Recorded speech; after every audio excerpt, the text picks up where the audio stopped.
फलाना कलर मेरे लिए रखी है, आज इस दिन मैं ये नहीं करूँगा। हर आदमी कहता है। कोई कहता है थर्सडे को बाल बंद होना भाई के लिए अच्छा नहीं होता। कोई कहता है बिल्ली रास्ता काट रही है, वहाँ से मत जाओ, अपना रास्ता बदल लो। तो कोई कहता है शनिवार के दिन चौड़ा ढीले अपशगुन होता है। कुछ ऐसी ही बिजार सुपरस्टिशंस लेकर मैं आपके सामने हाजिर हुई हूँ। चलिए एक नज़र डालते हैं और आपको बताती हूँ क्या है वो अंधविश्वास जो बाकी के देशों में माने जाते हैं। तो सबसे पहले हम फिलीपींस की बात करते हैं। जी हाँ, ये मैडम बरसात में लेटी हुई है, लेकिन आपने एक चीज़ गौर की, इनकी ड्रेस का कलर है रेड। हमारे भारत में कहा जाता है कि पेड़ के नीचे जब बहुत बारिश हो और बिजली कड़के तो खड़े मत होना, क्योंकि बिजली पेड़ के ऊपर गिरेगी और आप मर जाएंगे।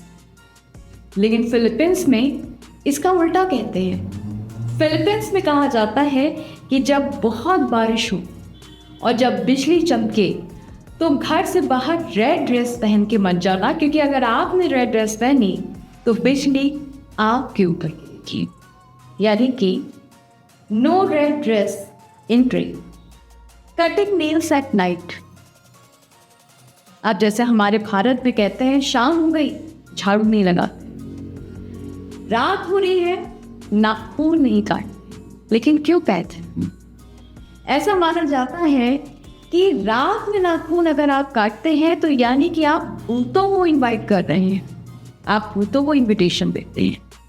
लेकिन ये सोच सिर्फ अकेले हमारे भारत की नहीं है, यही सोच दूसरे कंट्रीज में भी मानी जाती है। जैसे कि इन्फो देखिए,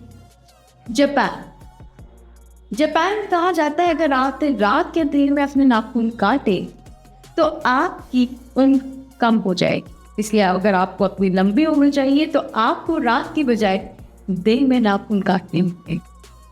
कुछ यही सोच है कोरिया की।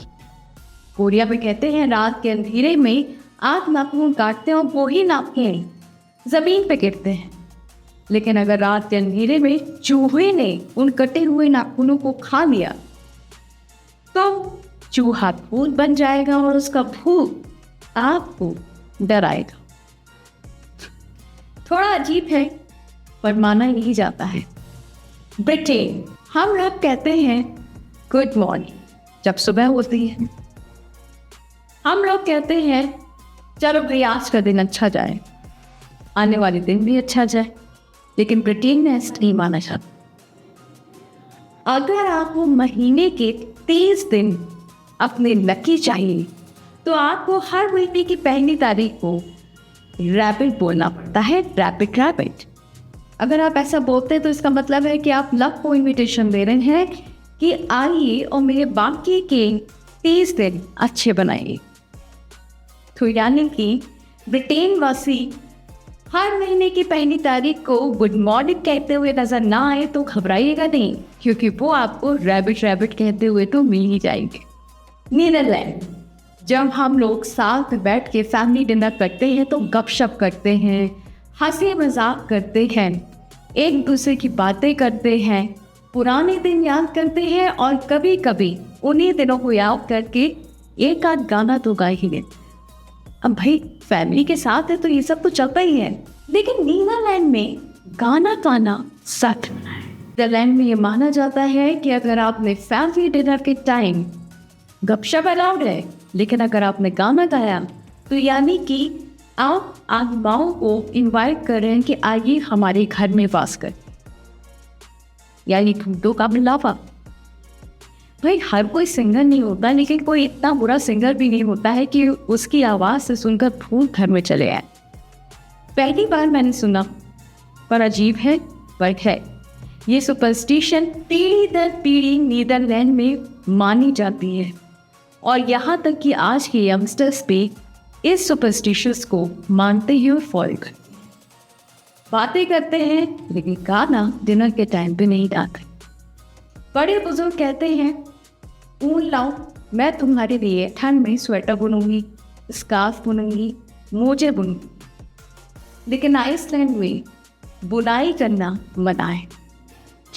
मेरे कहने का मतलब ये है कि आइसलैंड में विंटर्स के टाइम अगर आप बुनाई करते हैं तो कहा जाता है घर के अंदर बुनाई कीजिए, घर के बाहर बैठ के आप बुनाई नहीं कर सकते। उन लोगों का मानना है कि अगर आपने घर के बाहर बैठ के बुनाई की तो इसका मतलब है आपकी विंटर सीजन आप उसको लंबा खींच रहे हैं। तो इसलिए अगर आप धूप भी खाना चाहते हैं तो खिड़की खोल के घर के अंदर बैठ के खा सकते हैं, बुनाई कर सकते हैं। लेकिन घर के बाहर बैठ के अगर आपने बुनाई की तो आपने विंटर सीजन को आप सिर्फ लंबा गए। कैसे होगा कि तो भी बता सकते हैं। चाइना, जी हाँ, जैसे हमारे देश में 13 नंबर अनलकी माना जाता है। वैसे आजकल कोई भी इस चीज़ को फॉलो नहीं करता, लेकिन 13 नंबर को अनलकी माना जाता है। चाइना में 4 नंबर को अनलकी माना जाता है। 4 नंबर को इस कदर अनलकी माना जाता है कि कई होटल्स में जब फ्लोर्स बनते हैं तो उनकी नंबरिंग में 4 नंबर वहाँ से हटा दिया जाता है। तो आप देखिए, -1 यानी बेस पे 1, 2, 3 और सीधे 5। 4 नंबर का माला है ही नहीं। तो कैसा लगा आप लोगों को हमारा सेगमेंट? उम्मीद करती हूँ आपको हमारा ये सेगमेंट पसंद आया होगा और काफ़ी इंटरेस्टिंग भी लगा होगा। कुछ इसी तरह के चटपटे, मसालेदार और नॉलेजेबल सेगमेंट्स लेके मैं आपके सामने फिर हाजिर होंगी। फिलहाल के लिए मैं आपसे कहती हूँ टाटा बाय बाय।